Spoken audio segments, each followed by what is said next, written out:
Happy Earth Day, everybody. It's been a long year from last Earth Day to this one, and I think it's time. I think there's an amazing opportunity here.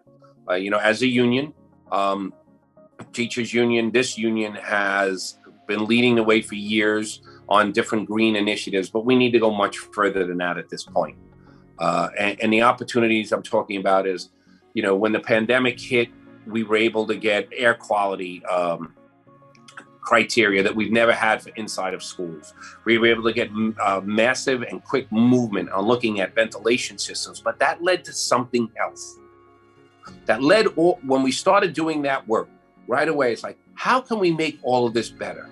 How do we make our systems more efficient? Why aren't we using the LED lighting or the lighting that is best suited for children? Why aren't we using high efficiency systems in terms of our lighting inside of our schools? What is on the floor? What are we using our roofs for?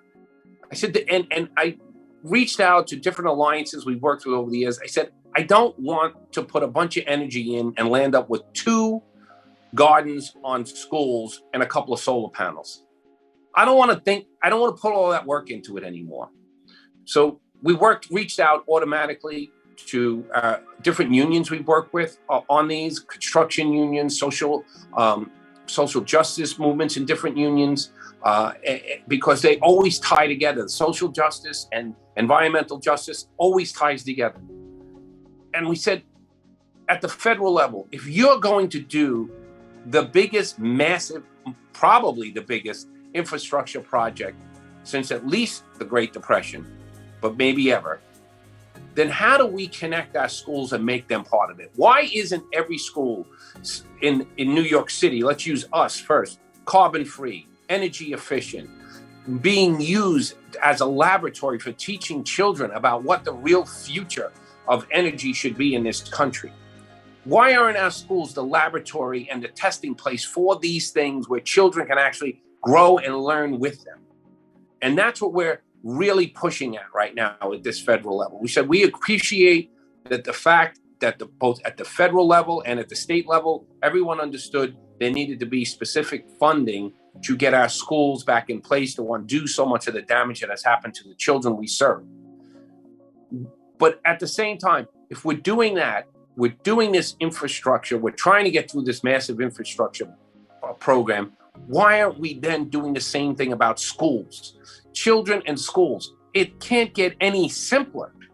So let's get this done. And that's really why this Earth Day for me this year, I'm psyched. I'm ready to go. I've already had numerous meetings. We're bringing people together, but I'm like, enough already.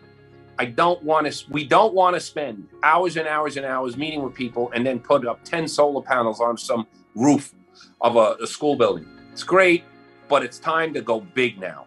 It's really time to go big, and we're going to do this by all working together. So again, everybody who celebrates Earth Day, I'm with you. We love Earth Day, and we have more to go. But thank you,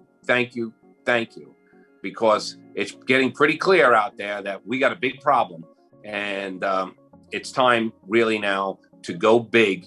Let's be bold, and let's teach our children from the first day they enter school what the future of this planet is about. And it's about changing so many of the industries and practices that have done so much of this harm. So everybody have a great Earth Day, and more importantly, be safe.